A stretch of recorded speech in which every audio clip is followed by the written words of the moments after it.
میں نے سیما کی آنکھوں میں دیکھتے ہوئے سوال کیا، سیما جی، کیا یہ بات درست ہے کہ آپ کے اور ناصر کے درمیان پچھلے 7 ماہ سے عشق و محبت کا معاملہ چل رہا تھا؟ بالکل غلط، اس نے بڑے مضبوط انداز میں تردید کرتے ہوئے کہا۔ اس بکواس کی کوئی حقیقت نہیں۔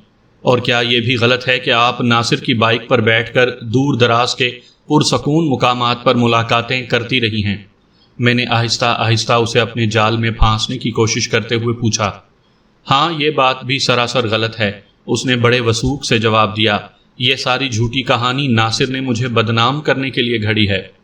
تو گویا آپ دونوں کے بیچ پیار اور محبت کا کوئی سلسلہ تھا ہی نہیں؟ جی ہاں، یہی حقیقت ہے، اس نے جواب دیا۔ کیا سی ویو والے واقعے سے پہلے بھی آپ کی کبھی ناصر سے ملاقات ہوئی تھی؟ میں نے اپنے نادیدہ جال کو آہستہ آہستہ سمیٹتے ہوئے کہا۔ بس ایک آدھ بار۔ مطلب آپ ناصر کو جانتی تو تھی نا؟ جی ہاں، جانتی تھی۔ آپ کو یہ بات معلوم تھی کہ ناصر کسی زمانے میں آپ کی سوتیلی ممی سلمہ کا دیور رہا تھا؟ میں نے اسے پکا کرنے کی غرض سے سوال کیا۔ جی ہاں، یہ بات میرے علم میں تھی، اس نے جواب دیا۔ جبھی میں اس دغا باز کے ساتھ سی ویو تک چلی بھی گئی تھی، کیونکہ اس نے جن دستاویزی ثبوت کا ذکر کیا تھا وہ میری سوتیلی ممی سلمہ کی پچھلی زندگی سے تعلق رکھتے تھے۔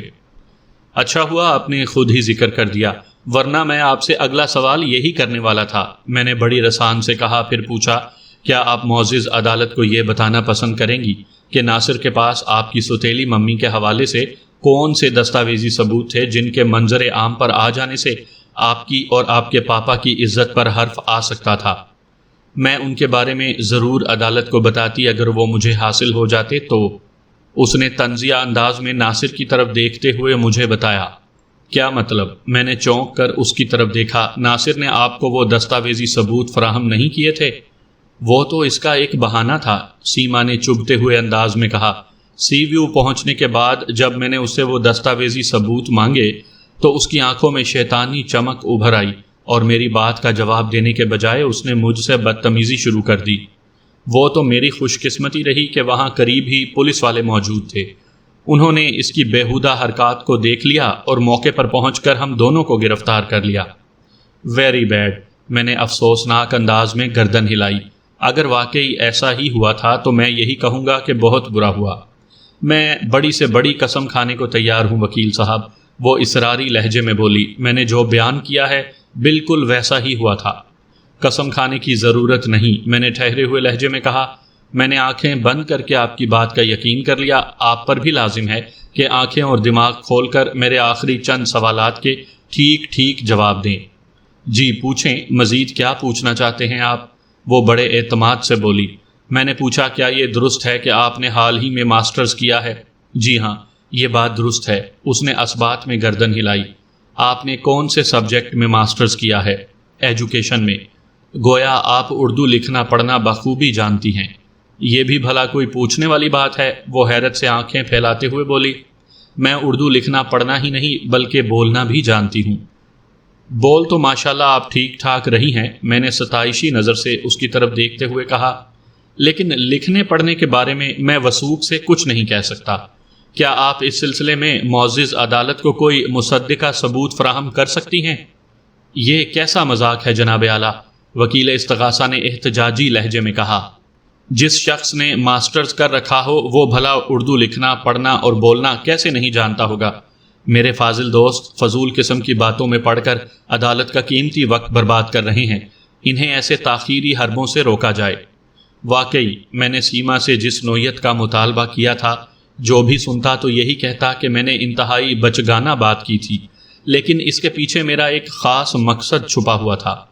وکیل استغاثہ کے اعتراض کے جواب میں مجسٹریٹ نے مجھ سے پوچھا، بیگ صاحب، کیا آپ واقعی سیما کا کوئی ٹیسٹ وغیرہ لینے کا ارادہ رکھتے ہیں؟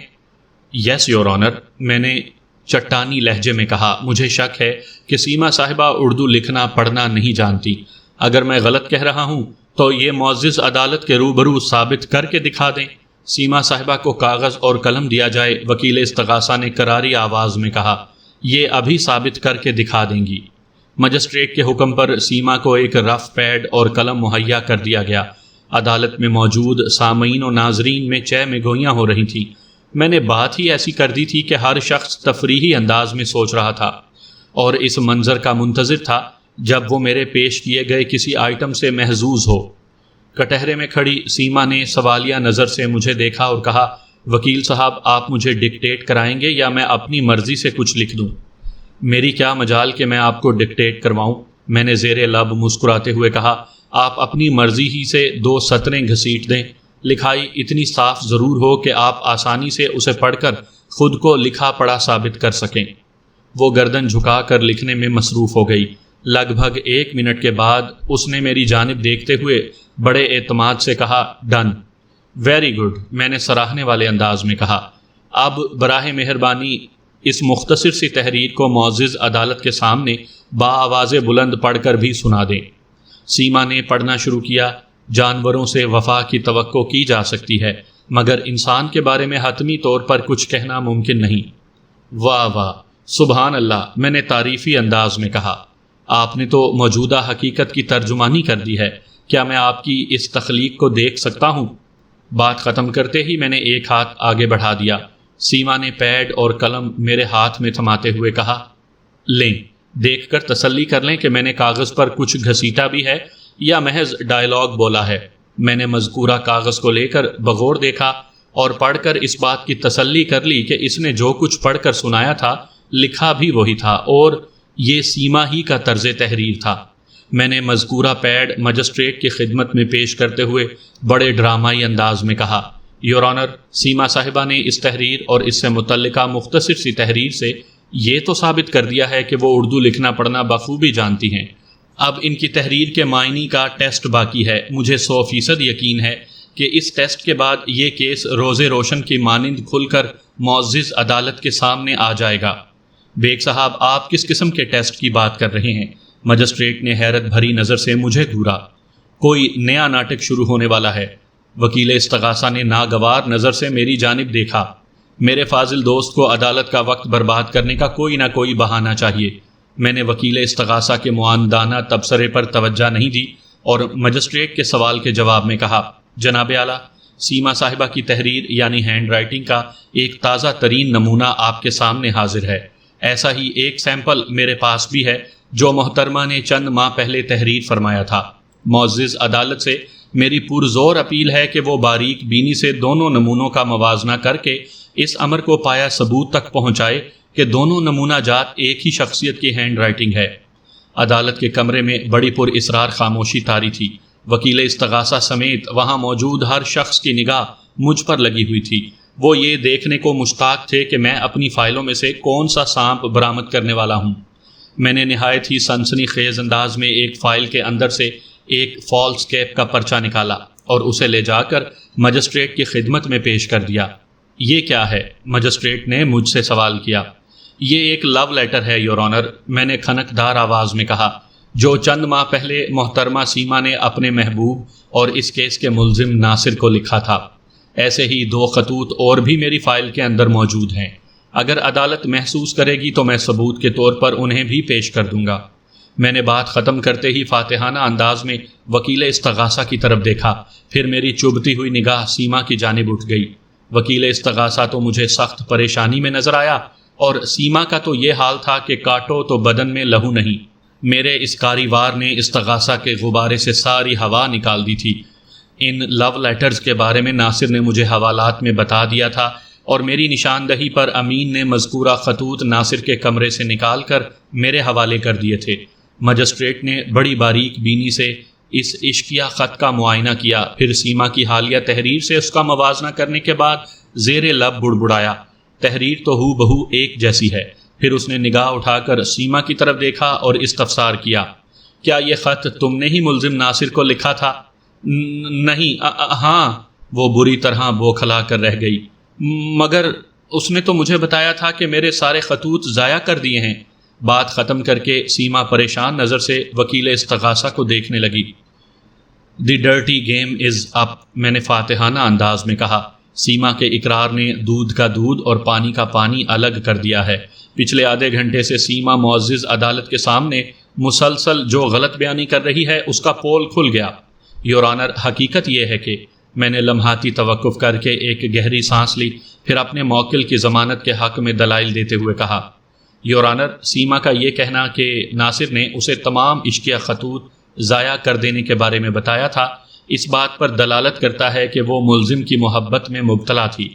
بالفاظ دیگر، سیما پچھلے 6-7 ماہ سے میرے موکل کے ساتھ محبت کا ناٹک کر رہی تھی۔ اسے یہ بات اچھی طرح معلوم تھی کہ ملزم ماضی میں اس کی سوتیلی ماں سلمہ کا دیور رہا تھا۔ یہ ان وجوہات سے بھی واقف تھی جو ملزم کے بھائی اور سیما کی سوتیلی ماں سلمہ کی علیحدگی کا سبب بنی تھی۔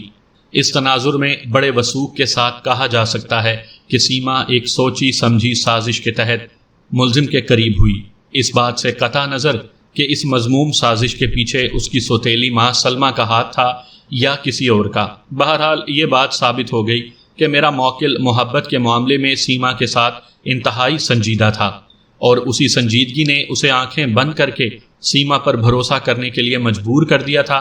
تاہم سیما کے اختتامی رویے نے اس کی آنکھیں کھول دی ہیں۔ اس کا محبت پر سے اعتماد اٹھ گیا ہے، بے گناہ و بے قصور ہے، لہٰذا معزز عدالت سے پرزور اپیل کرتا ہوں کہ ملزم ناصر کو ضمانت پر رہا کرنے کے احکامات صادر کیے جائیں۔ That's all, Your Honor۔ میری اس مدافعتی تقریر کے اختتام پر وکیل استغاثہ نے ملزم کی ضمانت رکوانے کے لیے زور مارنا چاہا، تاہم وہ زور مارنے میں کامیاب نہ ہو سکا۔ اس کے دلائل میں دم خم نظر نہیں آتا تھا۔ مجسٹریٹ نے خفگی آمیز نظر سے اس کی طرف دیکھا اور کہا، وکیل صاحب، آپ اپنی پہلے کہی ہوئی باتوں کو دہرا رہے ہیں۔ ضمانت کو رکوانے کے لیے کوئی ٹھوس دلیل آپ کے پاس ہے تو پیش کریں۔ وہ آئیں بائیں شائیں کرنے لگا۔ مجسٹریٹ نے ناگواری سے کہا، وکیل صاحب، یہ عدالت آپ کو 15 دن کا ٹائم دیتی ہے۔ اس دوران میں آپ استغاثہ پر اچھی طرح غور و فکر کر لیں۔ اگر آپ ملزم کے مبینہ جرم کے ذیل میں ٹھوس ثبوت حاصل کرنے میں کامیاب ہو جائیں تو آئندہ پیشی پر انہیں عدالت میں پیش کریں۔ بصورت دیگر عدالت اگلی پیشی پر اس کیس کو خارج کرنے کا قانونی اختیار رکھتی ہے۔ وکیل استغاثہ نے بڑے یتیمانہ انداز میں سر کو اثباتی جنبش دی۔ مسٹر بیگ، مجسٹریٹ نے مجھ سے مخاطب ہوتے ہوئے گہری سنجیدگی سے کہا، عدالت آپ کے موکل کی عبوری ضمانت منظور کرتی ہے۔ میں نے مؤدبانہ انداز میں گردن کو خم کر دیا اور کہا، تھینک یو یور آنر۔ اس کے ساتھ ہی آپ پر یہ ذمہ داری بھی عائد کی جاتی ہے کہ، مجسٹریٹ اضافہ کرتے ہوئے بدستور سنجیدہ لہجے میں بولا، آئندہ پیشی پر آپ اپنے موکل کو عدالت میں حاضر کرنے کے پابند ہوں گے۔ میں اپنے فرائض اور ذمہ داری کا پورا خیال رکھوں گا جناب اعلیٰ۔ میں نے فرما برداری سے کہا، انشاءاللہ اس سلسلے میں معزز عدالت کو شکایت کا موقع نہیں دوں گا۔ مجسٹریٹ نے 15 روز بعد کی تاریخ دے کر عدالت برخاست کرنے کا اعلان کر دیا۔ The court is adjourned۔ سامعین کرام، آپ سن رہے ہیں مرزا امجد بیگ ایڈوکیٹ کے لڑے گئے مقدمات میں سے ایک دلچسپ مقدمے کی داستان، جس کا نام ہے مرچ مسالہ۔ یہ اس سلسلے کی قسط نمبر 3 ہے۔ مجھے امید ہے آپ کو میری یہ کاوش پسند آ رہی ہوگی۔ مجسٹریٹ نے آئندہ پیشی کے لیے 15 دن بعد کی تاریخ دی تھی، اور میں سمجھتا ہوں کہ یہ ایک اتمام حجت تھا، ورنہ اصولی طور پر تو پہلی ہی پیشی پر اس کیس کا فیصلہ ہو گیا تھا۔ میں نے جس ڈرامائی انداز میں سیما کے جھوٹ کا پول کھولا تھا، اس سے اس کی اصلیت عدالت کی نظر میں واضح ہو گئی تھی۔ اس کے ساتھ ہی یہ حقیقت بھی منکشف ہو گئی تھی کہ سیما نے کسی خاص مقصد کی خاطر ناصر کے ساتھ پیار محبت کا کھیل کھیلا تھا، اور اس سازشانہ کھیل کے اختتام پر وہ مقصد بھی واضح ہو گیا تھا۔ ناصر اگر سیما کو سی ویو لے گیا تھا، یا اس سے پہلے وہ اسے قائد اعظم کے مزار، عجائب گھر یا دیگر مقامات پر گھمانے لے جاتا رہا تھا، تو وہ اس میں حق بجانب تھا۔ اس کی نیت میں کوئی فتور یا کھوٹ نہیں تھا، کیونکہ وہ یہی سمجھتا تھا کہ سیما اس سے محبت کرتی ہے۔ عدالت نے پچھلی پیشی پر ناصر کے علاوہ سیما کو بھی ضمانت پر رہا کر دیا تھا۔ عدالت کا منشا یہی تھا کہ آئندہ پیشی سے پہلے فریقین باہمی افہام و تفہیم سے اس مسئلے کو کورٹ کے باہر ہی حل کر لیں، جسے سادہ زبان میں راضی نامہ کہا جاتا ہے۔ مجھے اس کیس کے سلسلے میں مزید کسی نوعیت کی کوئی تیاری نہیں کرنا تھی۔ میں اپنی دانست میں یہ کیس جیت چکا تھا، اور مجھے پوری امید تھی کہ آئندہ پیشی پر استغاثہ میرے موکل کے خلاف کسی قسم کا کوئی مواد مہیا نہیں کر سکے گا، لہٰذا 15 روز کے بعد تو اس کیس کو لامحالہ خارج ہونا ہی تھا۔ تاہم پھر بھی میں نے امین کو ہدایت کر دی تھی کہ اگر مخالف پارٹی اس سے رابطہ کرنے کی کوشش کرے تو وہ اسے گھیر کر میرے پاس لے آئے۔ جب 2 روز گزرنے کے بعد بھی امین میرے پاس نہیں آیا تو میں یہی سمجھا کہ رمضانی بھائی اینڈ کمپنی نے اس سے رابطے کی ضرورت محسوس نہیں کی ہوگی۔ میں بھی اپنے معمول کے کاموں میں مصروف ہو گیا۔ یہ تیسرے روز کا واقعہ ہے۔ میری سیکرٹری نے مجھے بتایا کہ کوئی مسز نرگس مجھ سے ملنے آئی ہیں۔ میں نے پوچھا کیا مسز نرگس کا اپوائنٹمنٹ تھا؟ نو سر، سیکرٹری نے جواب دیا۔ وزٹرز کی کیا پوزیشن ہے؟ ابھی آخری کلائنٹ آپ سے مل کر گیا ہے۔ تو پھر ٹھیک ہے، میں نے گہری سانس خارج کرتے ہوئے کہا، مسز نرگس کو میرے پاس بھیج دیں۔ تھوڑی ہی دیر کے بعد نرگس نامی وہ عورت میرے سامنے بیٹھی تھی۔ نرگس کی عمر کا اندازہ میں 35 اور 40 کے درمیان قائم کر چکا تھا۔ وہ خوبصورت بدن کی مالکہ ایک جاذب نظر اور پرکشش عورت تھی، جس نے بوائے کٹ بال رکھے ہوئے تھے۔ اپنے پہناوے اور زیورات سے وہ کسی کھاتے پیتے گھرانے کی خاتون نظر آتی تھی۔ رسمی علیک سلیک کے بعد میں نے کہا، جی نرگس صاحبہ، فرمائیں میں آپ کی کیا خدمت کر سکتا ہوں؟ بات چیت کے آغاز سے قبل میں 2 اہم کام کرنا چاہوں گی، وہ میری آنکھوں میں دیکھتے ہوئے بڑے اعتماد سے بولی۔ کون سے 2 اہم کام؟ میں سیدھا ہو کر بیٹھ گیا۔ نمبر 1، میں آپ کی تعریف کرنا چاہوں گی، وہ بڑی لگاوٹ سے بولی، اور نمبر 2، مجھے آپ سے ایک معذرت کرنا ہے۔ میں آپ کی بات بالکل نہیں سمجھ پایا ہوں مسز نرگس، میں نے الجھن زدہ لہجے میں کہا۔ کیسی تعریف اور کون سی معذرت؟ آپ بڑے زبردست وکیل ہیں، وہ میری تعریف کرتے ہوئے بولی۔ میں نے آپ کا کام دیکھا ہے، آپ سونے میں تولے جانے کے قابل ہیں۔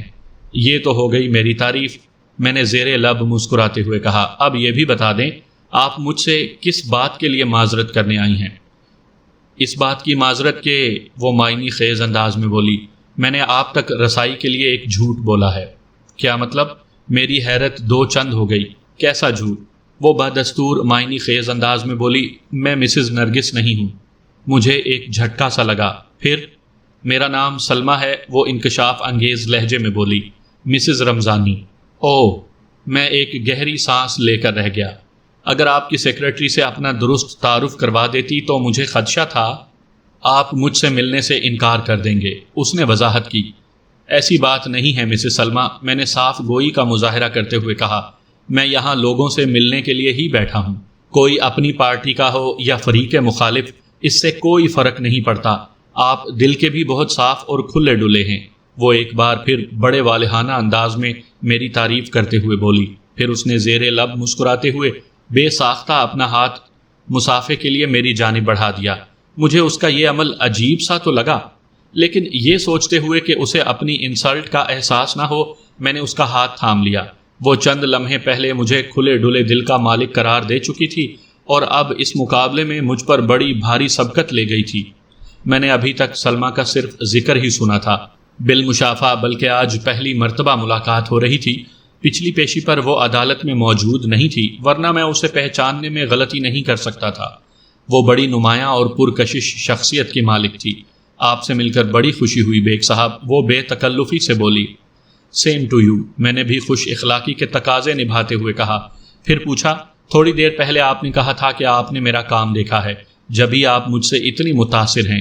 میں پوچھنا چاہوں گا کہ آپ نے کہاں میرا کام دیکھا ہے؟ پچھلی پیشی پر آپ نے مجسٹریٹ صاحب کے سامنے جو کام دکھایا ہے، میں اس کی بات کر رہی ہوں۔ وہ دلچسپ نظر سے مجھے تکتے ہوئے بولی۔ پھر اچانک اپنائیت بھرے لہجے میں بولی، بیگ صاحب آپ کے آفس میں چائے کافی وغیرہ نہیں ملتی؟ وہ زبردستی سوار ہو جانے کی صلاحیت سے مالا مال تھی۔ اس کے انداز میں ایک خاص قسم کی بے باکی پائی جاتی تھی۔ میں نے فوری طور پر اس کے لیے چائے کا آرڈر دیا، پھر اصل موضوع کی طرف آتے ہوئے پوچھا، لیکن گزشتہ پیشی پر تو آپ عدالت کے کمرے میں موجود نہیں تھی، پھر آپ نے میرا کام کیسے دیکھ لیا؟ رمضانی صاحب کی آنکھ سے، وہ بڑے ناز سے بولی۔ انہوں نے مجھے آپ کی کارکردگی کی مکمل رپورٹ دے دی تھی۔ اوہ! میں نے ایک بوجھل سانس خارج کی، پھر پوچھا، رمضانی صاحب خود کہاں ہیں؟ باہر گاڑی میں بیٹھے ہیں، سلمہ نے بتایا۔ باہر کیوں؟ اس کی بات سن کر مجھے حیرت ہوئی۔ وہ آپ کے ساتھ اندر کیوں نہیں آئے؟ انہوں نے مجھے آپ کے پاس بھیجا ہے، وہ وضاحت کرتے ہوئے بولی۔ کہہ رہے تھے کہ میں زیادہ اچھے انداز میں آپ کو ہینڈل کر لوں گی۔ تو آپ مجھے ہینڈل کرنے آئی ہیں؟ میں نے مذاق کے رنگ میں کہا۔ کیا آپ نے مجھے کوئی مشین وغیرہ سمجھ لیا ہے؟ ہاں، ایک اہم مشین، وہ بڑے اسٹائل سے بولی۔ میں کچھ سمجھا نہیں مسز رمضانی، میں نے صاف گوئی کا مظاہرہ کرتے ہوئے کہا۔ آپ کی بات میرے اوپر سے گزر گئی ہے، میں سمجھاتی ہوں، وہ کسی استانی کی مانند بولی۔ پھر ایک ماہر نرس کی طرح مجھے سمجھانے لگی۔ اس دنیا میں صرف 2 مشینیں اہمیت کی حامل ہیں۔ کون سی 2 مشینیں؟ میں پوچھے بنا نہ رہ سکا۔ نمبر 1 کامیابی دلانے والی مشین، وہ گہری سنجیدگی سے بولی۔ نمبر 2، نوٹ چھاپنے والی مشین۔ اور دلچسپ بات یہ ہے کہ لمحاتی توقف کر کے وہ بڑے دل آویز انداز میں مسکرائی۔ کامیابی دلانے والی مشین کا ایندھن دوسری مشین تیار کرتی ہے، یعنی نوٹ چھاپنے والی مشین۔ آپ میری بات کا مطلب تو سمجھ رہے ہیں نا؟ بڑی اچھی طرح سمجھ رہا ہوں، میں نے اس کی باتوں میں دلچسپی لیتے ہوئے کہا۔ پھر پوچھا، آپ مجھے ان دونوں میں سے کون سی مشین سمجھ رہی ہیں؟ کامیابی دلانے والی مشین۔ وہ نظر کے راستے میری آنکھوں میں گھستے ہوئے بولی۔ نوٹ چھاپنے والی مشین تو باہر گاڑی میں بیٹھی ہے۔ اس کا اشارہ رمضانی بھائی کی طرف تھا۔ اصولی طور پر مجھے سلمیٰ سے اتنا زیادہ گھل مل کر باتیں نہیں کرنا چاہیے تھی۔ وہ اس کیس میں مخالف پارٹی کی حیثیت رکھتی تھی، لیکن اس نے جس ڈرامائی انداز میں انٹری دی تھی اور اس کے بعد جیسی سنسنی خیز باتیں وہ کر رہی تھی، اس کا تقاضا یہی تھا کہ میں اس کی بات پوری توجہ سے سنوں تاکہ اس کے مقاصد کی تہ تک رسائی حاصل کر سکوں۔ میں نے زیر لب مسکراتے ہوئے کہا، تو اس کا مطلب ہے کہ آپ رمضانی صاحب کی دولت میری جیب میں بھر کر اپنے لیے کوئی کامیابی خریدنے آئی ہیں۔ الفاظ دیگر، آپ مجھے خریدنے آئی ہیں۔ خریدنے اور بیچنے کے الفاظ بڑے چیپ اور عامیانہ سے ہیں، وہ گہری سنجیدگی سے بولی۔ بیگ صاحب، میں تو آپ سے ایک ڈیل کرنے آئی ہوں۔ کیسی ڈیل؟ میں ہماتن گوش ہو گیا۔ وہ اب کھلنے ہی والی تھی۔ میں اس سے تعارف حاصل کرنے کے بعد جو اندازہ قائم کر چکا تھا وہ 100% اس پر پورا اترتی نظر آتی تھی۔ اس نے میرے سوال کے جواب میں بڑی گہری نظر سے میرے چیمبر کا جائزہ لیا اور ٹھہرے ہوئے لہجے میں بولی، بیگ صاحب، آپ کا آفس کسی بھی عدالت کے کمرے سے زیادہ پرسکون اور آرام دہ ہے۔ اس میں کیا شک ہے؟ میں نے اس کی آنکھوں میں دیکھتے ہوئے کہا۔ کیا اس چھوٹے موٹے کیس کا فیصلہ ہم یہاں بیٹھ کر نہیں کر سکتے؟ کیوں نہیں کر سکتے؟ میں نے تائیدی انداز میں کہا۔ میں نے ابتدا میں یہ بات امین سے کہی بھی تھی کہ رمضانی بھائی کو اپنے ساتھ لے کر میرے پاس آ جائے، لیکن شاید آپ لوگوں کے بیچ رابطہ نہ ہو سکا۔ وہ گدھے کا بچہ ہے، سلمیٰ برا سا منہ بناتے ہوئے بولی۔ اس میں اتنی عقل کہاں؟ امین کے لیے اس نے گدھے کا بچہ کے الفاظ استعمال کیے تھے جس سے اس کی نفرت کا بخوبی اندازہ لگایا جا سکتا تھا۔ میں نے اس کے خیالات پر کوئی تبصرہ کرنا ضروری نہ سمجھا اور بڑی رسان سے کہا، اچھا ہوا آپ میرے پاس آ گئیں۔ آئندہ پیشی سے پہلے ہم یہیں پر ایک جوائنٹ میٹنگ رکھ لیتے ہیں۔ میں امین کو بھی بلوا لیتا ہوں۔ انشاءاللہ اگلی پیشی پر یہ کیس خارج ہو جائے گا۔ اللہ خیر صلاح۔ آپ نے جس شخص کو بلوانے کی بات کی ہے نا، مجھے اس کی شکل دیکھنا بھی گوارا نہیں، وہ قدرے برہمی سے بولی۔ اور آئندہ میٹنگ کی کیا ضرورت ہے؟ میں آپ کے پاس آ گئی ہوں، جو بات بھی طے کرنا ہے ہم آپس میں مل کر طے کر لیتے ہیں۔ یہ اتنا آسان نہیں ہے مسز رمضانی، میں نے اس کی غلط فہمی دور کرتے ہوئے کہا۔ کسی بھی قسم کی مصالحت کے لیے دونوں پارٹیوں کا ہونا ضروری ہے۔ مصالحت کا لفظ آپ نے بہت اچھا استعمال کیا ہے بیگ صاحب، وہ اپنے پیور لیدر بیگ کو سہلاتے ہوئے بولی، لیکن اس کے لیے امین کی موجودگی ضروری نہیں۔ یہ مصالحت ہم دونوں کے بیچ بھی تو ہو سکتی ہے۔